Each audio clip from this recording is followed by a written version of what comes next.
तो ओशो की सबसे पहले टीचिंग ये है कि जब तुम छोड़ देते हो तो सब कुछ ठीक हो जाता है। तो ओशो कहते हैं कि हमारी सबसे बड़ी प्रॉब्लम ये है कि हम हर चीज़ को कंट्रोल करना चाहते हैं।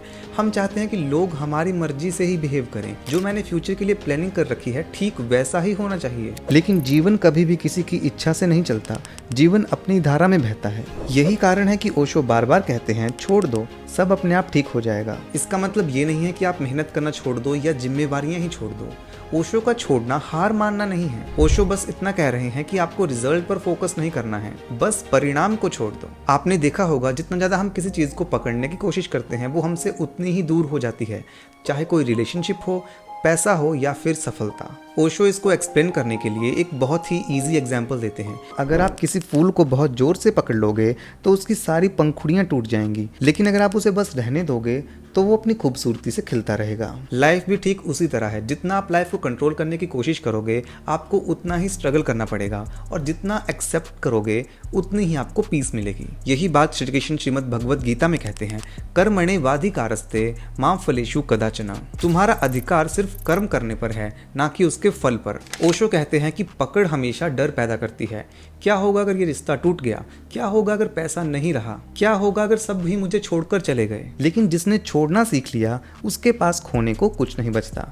जिस दिन तुमने छोड़ना सीख लिया उस दिन तुमने जीना शुरू कर दिया। टीचिंग नंबर 2 है बी द विटनेस, और इसे समझना मेडिटेशन करने का पहला कदम है। देखो, जब भी कोई मेडिटेशन करना स्टार्ट करता है तो उसके मन में बस एक ही गोल होता है, दैट मुझे थॉटलेस होना है, मेरे मन में अब कोई थॉट नहीं आना चाहिए। बट ज्यादातर लोग यहीं पर गलती कर देते हैं, क्योंकि मन का काम ही सोचना है। जैसे दिल का काम है धड़कना, लंग्स का काम है सांस लेना, वैसे ही मन का काम है थॉट्स बनाना। अगर आप मन से कहोगे कि सोचना बंद कर दे तो वो और ज्यादा सोचने लगेगा। तो फिर करना क्या है? ओशो कहते हैं कि थॉट्स को रोकने की ट्राई मत करो, बस अपने थॉट्स के विटनेस बन जाओ, अपने थॉट्स को देखो। हमारी सबसे बड़ी गलती ये है कि हम ये मान लेते हैं कि हमारे थॉट्स और हम एक ही आइडेंटिटी हैं, लेकिन वो तुम्हारे थॉट्स नहीं है, वो तुम्हारे मन के थॉट्स हैं। मन में गुस्सा आया तो आप कहते हो कि मैं गुस्सा हूँ, डर आया तो आप कहते हो कि मैं डरा हुआ हूँ। ओशो कहते हैं कि ना ही आप गुस्सा हो ना ही आप डरे हुए हो, वो बस आपके मन के थॉट्स हैं और आप उन थॉट्स को अपना मानकर बैठे हो। इमेजिन करो कि आप एक सड़क के सामने खड़े हो, सड़क पर लगातार गाड़ियां जा रही हैं। कुछ गाड़ियां छोटी हैं, कुछ गाड़ियां बड़ी हैं, कुछ गाड़ियां फास्ट जा रही हैं और कुछ गाड़ियां स्लो जा रही हैं। तो क्या हर गाड़ी में आपका बैठना जरूरी है? बिल्कुल भी नहीं। बस उन्हें गुजर जाने दो, उन्हें देखते रहो। सेम आपको अपने थॉट्स के साथ भी करना है। बस अपने थॉट्स को एनालाइज करो और देखो कि आपका मन क्या सोच रहा है। Be the witness. थॉट्स भी बिल्कुल ऐसे होते हैं, कुछ अच्छे होंगे, कुछ बुरे होंगे, कुछ आपको डराएंगे, कुछ आपको खुश रखेंगे, लेकिन हर थॉट के पीछे भागना जरूरी नहीं है। बस उसे आते हुए देखो और जाते हुए देखो। धीरे धीरे आपको पता लगने लग जाएगा कि ये थॉट मेरा नहीं है, ये थॉट बस मेरे मन में आया है। ओशो कहते हैं जिस दिन आपने विटनेस बनना सीख लिया उसी दिन आपकी मेडिटेशन शुरू हो गई, क्योंकि मेडिटेशन का मतलब थॉटलेस होना नहीं होता है, मेडिटेशन का मतलब होता है अवेयर होना। Teaching number 3, you don't have to find the god. Osho की ये टीचिंग ना थोड़ी अजीब सी लग सकती है, क्योंकि ओशो कहते हैं कि भगवान को ढूंढना ही क्यों है?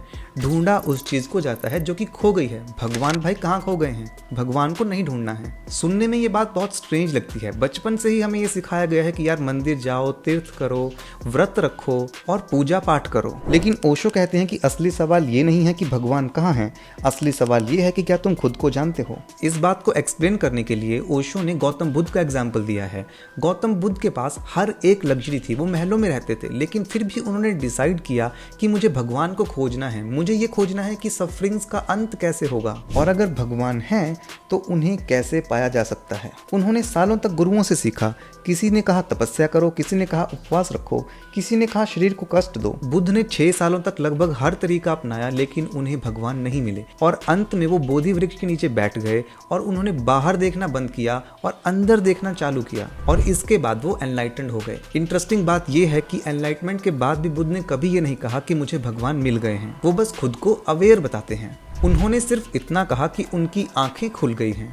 यही ओशो का पॉइंट है। भगवान ऐसी चीज नहीं है जिसे कहीं जाकर हासिल करना पड़े। अगर तुम्हारे अंदर अवेयरनेस नहीं है तो पूरी दुनिया में घूमकर भी कुछ नहीं मिलेगा, लेकिन अगर तुम्हारे अंदर जागरूकता आ गई तो वही परमात्मा का अनुभव है। तो भगवत गीता में श्री कृष्ण ने अर्जुन से सेम बात कही है। कृष्ण कहते हैं कि अहमात्मा गुणाकेशा सर्वभूताश्या स्थितः अहमादिश्च मध्यम च भूतानमन्तम एव च। हे अर्जुन, मैं सभी प्राणियों के हृदय में स्थित हूँ, मैं सभी प्राणियों का आदि, मध्य और अंत हूँ। इस श्लोक के बाद श्री कृष्ण अपनी दिव्य विभूतियों के बारे में बताते हैं। श्री कृष्ण अर्जुन से कहते हैं, मैं किसी मंदिर या मूर्ति तक सीमित नहीं हूँ।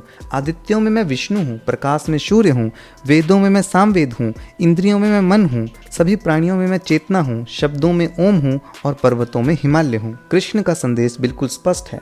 ईश्वर किसी स्थान पर नहीं बल्कि पूरी सृष्टि में व्याप्त है और जब वो हर कण में है तो वो तुम्हारे भीतर भी है। इसलिए ओशो कहते हैं कि भगवान को ढूंढने की बजाय खुद को जानो, क्योंकि जिस दिन तुमने खुद को जान लिया तुम्हें ये पता लग जाएगा कि जिसको तुम बाहर ढूंढ रहे थे वो हमेशा से तुम्हारे अंदर ही था। टीचिंग नंबर 4 है कि हर समस्या आपको और बुद्धिमान बनाती है। ओशो की सबसे प्रैक्टिकल टीचिंग है, हर समस्या एक चैलेंज है और हर चैलेंज तुम्हें पहले से ज़्यादा इंटेलिजेंट बनाता है।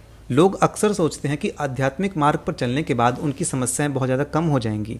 ओशो कहते हैं ऐसा बिल्कुल भी नहीं होता। एक बार ओशो के शिष्य ने उनसे सवाल पूछा कि आपके बताए हुए मार्ग पर चलने के बाद, यानी कि आध्यात्मिक मार्ग पर चलने के बाद मेरी समस्याएं तो और भी ज़्यादा बढ़ गई हैं, क्या ये आपका काम है? ओशो मुस्कुराकर बोले, हाँ ये मेरा ही काम है।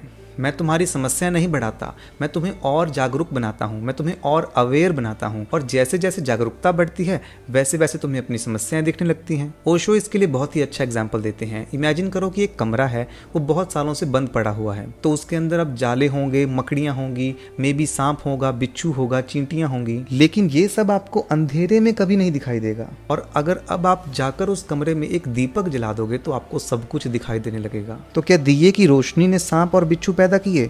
Obviously not. वो सब पहले ही वहाँ था, रोशनी ने सिर्फ उन्हें दिखा दिया। ओशो भी यही कहते हैं, जागरूकता यानी कि अवेयरनेस ठीक ऐसी ही रोशनी है। वह समस्याएं पैदा नहीं करती, वह सिर्फ उन्हें देखने की क्षमता देती है। Teaching number 5 is ego is the biggest prison. Ego ही इंसान की सबसे बड़ी कैद है। लेकिन ओशो ईगो को उस तरह नहीं देखते जैसे हम आमतौर पर समझते हैं। हम सोचते हैं ईगो का मतलब होता है घमंड, अहंकार, खुद को सबसे बड़ा समझना। लेकिन ओशो कहते हैं ईगो सिर्फ इतना नहीं है। ईगो वह झूठी पहचान है जिसे हम अपना असली मैं समझ बैठे हैं। सोचो, अगर आपकी कोई तारीफ कर दे तो आपको कितना अच्छा लगता है, और वहीं अगर आपकी कोई आलोचना कर दे तो आपका पूरा दिन ही खराब जाता है। तो हम सब जिंदगी में एक लड़ाई लड़ रहे हैं, बाहर की लड़ाई नहीं, अपने ही मन के साथ। Over thinking, stress, fear, anxiety, comparison, और जितना ज़्यादा हम इसे कंट्रोल करने की कोशिश करते हैं ये उतना ही हमारे ऊपर हावी हो जाता है। ओशो की ऐसी बहुत सारी टीचिंग्स हैं, लेकिन मैंने 5 टीचिंग्स के बारे में डिस्कस किया एंड आई होप कि आपको अपनी लाइफ की प्रॉब्लम का कुछ ना कुछ सॉल्यूशन तो यहाँ से मिला ही होगा। So drop your thoughts in comment section and make sure you subscribe the channel.